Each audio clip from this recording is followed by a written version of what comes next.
Hello बच्चों, good morning, अस्सलाम वालेकुम एवरीवन। कैसे हैं आप सब? आई होप आप सब घर पर अच्छे से होंगे।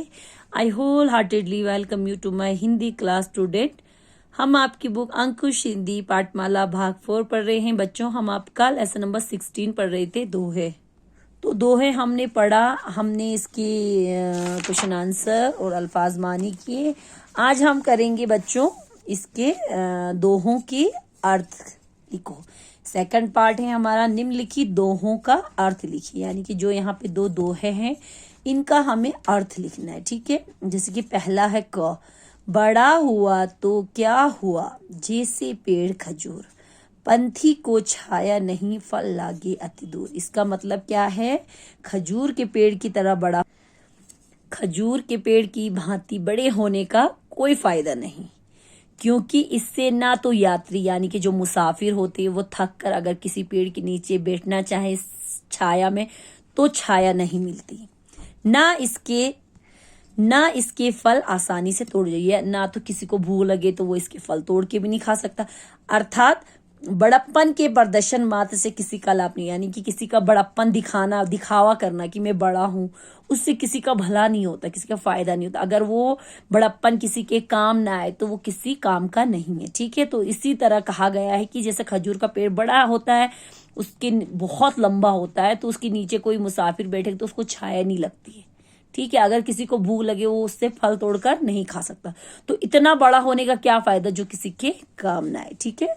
सेकंड ख, विद्या धन उद्यम बिना, काहू जो पावे पोन, बिना डुलाए ना मिले जो ये पंखे की पोन। इसका मतलब क्या है बच्चों? इस पंक्ति जो है, इस लाइन में जो है वृंद जी द्वारा मेहनत के महत्व का वर्णन किया। मेहनत यानी कि जो हमारा परिश्रम है, हमारी मेहनत है, उसके इम्पोर्टेंस के बारे में यहाँ पे बताया जा रहा है कि जीवन में बिना किसी प्रयास यानी कि जिंदगी में बिना किसी प्रयास यानी कि कोशिश कोई भी चीज प्राप्त नहीं होती, कोई भी चीज हमें हासिल नहीं होती। ठीक है, बिना कोशिश के, बिना मेहनत के कोई भी चीज हमें हासिल नहीं होती। जैसे बच्चों फॉर एग्जाम्पल, बिना पंखे को हिलाए, बिना जो पंखा होता है, फैन होता है, वो इस तरह का हाथ से हिलाने वाला पंखा जो होता है, जब तक हम उसको इस तरह हाथ से नहीं हिलाएंगे तब तक हमें वो हवा नहीं मिलेगी। तो इसीलिए बिना प्रयास किए, बिना कोशिश किए विद्या जो हम लोग जिस विद्या कहते हैं, जो हम पढ़ाई करते हैं उसे कहते हैं विद्या, यानी कि वो विद्या हमें नहीं मिलेगी जब तक कि हम कोशिश नहीं करेंगे। ठीक है, कोशिश करने से ही हमें जो है विद्या मिलेगा। तो इसका मतलब यही है कि जब हम कोशिश करेंगे तभी हम जो है आगे बढ़ पाएंगे। ठीक है बच्चों, यहाँ पे देखिए बच्चों, यहाँ सही वाक्यों के साथ क्वेश्चन नंबर 3 पे सही वाक्यों के सामने सही का तथा गलत वाक्यों के सामने गलत का निशान, जो सही है टिक लगाइए, जो गलत है उस पर क्रॉस लगाइए।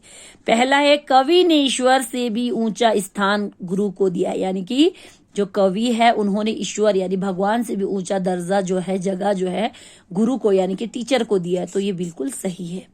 ख, परिश्रम विद्या रूपी धन की प्राप्ति का साधन है। ये बिल्कुल सही है। परिश्रम यानी कि मेहनत जो है करने से ही हमें विद्या रूपी धन की प्राप्ति होती है, तो ये भी सही है। ग, अभ्यास करते रहने से लगनशील व्यक्ति बुद्धिमान बन जाता है। अभ्यास यानी कि कोशिश करते रहने से जो इंसान लगनशील यानी कि चाहता है कि मैं आगे बढ़ूं, वो इंसान जो है हमेशा कामयाब होता है, बुद्धिमान बन जाता है। तो ये सही है। उसके बाद अच्छी बोली बोलने से हृदय दूर, बिल्कुल गलत। अच्छी बोली बोलने से हृदय यानी कि दिल दूर नहीं होता, दिल नजदीक आते हैं, तो ये भी गलत है। पंखे की हवा पाने के लिए उसे डुलाना जरूरी है, बिल्कुल सही। जब तक हम पंखे को हिलाएंगे डुलाएंगे नहीं तब तक वो हमें हवा नहीं देगा, तो सही है। पहला सही, दूसरा सही, तीसरा सही, चौथा गलत और पांचवा गलत। ठीक है, उसके बाद यहाँ पे हमारा ग्रामर पोर्शन है बच्चों, भाषा ज्ञान। पहला है विलोम शब्द। विलोम शब्द किसे कहते हैं? एंटोनियम्स को कहते हैं।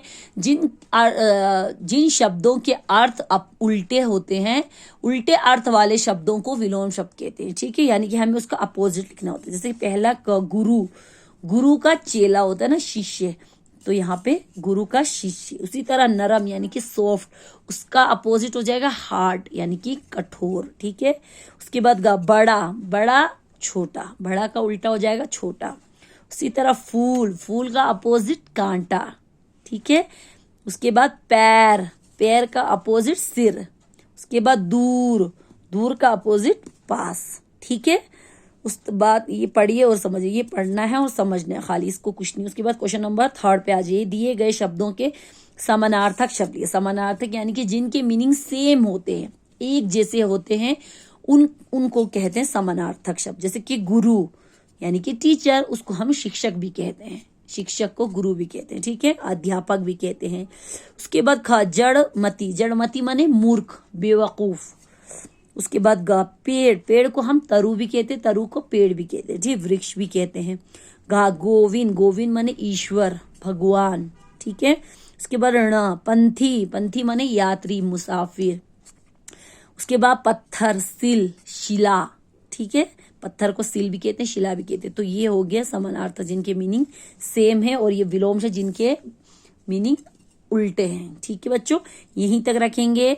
अब आपका हम कल से जो है लेसन नंबर 11 से रिवीजन करेंगे। लेसन नंबर 17 जो है हम आपको नहीं पढ़ाएंगे, क्योंकि आपके एग्जाम में वो नहीं आ रहा है, और अब हमारा टाइम भी हो चुका है, इसलिए हम आपको कल से जो है लेसन, हमने यहीं 16 तक आपको पढ़ाना है। अब इंशाल्लाह कल से मैं आपका लेसन नंबर 11 से आपको रिवीजन करूंगी। ठीक है बच्चों, लेसन नंबर 17 को हम छोड़ रहे हैं, उसे हम नहीं पढ़ रहे हैं, क्योंकि वो एग्जाम में भी नहीं आ रहा है, और अब टाइम भी कम है, आपको हम रिविजन करवाना है हमें, तो इसलिए सॉरी बच्चों। और लेसन नंबर 11 से कल से हम आपको रिवीजन कराएंगे। अल्लाह हाफिज, थैंक यू।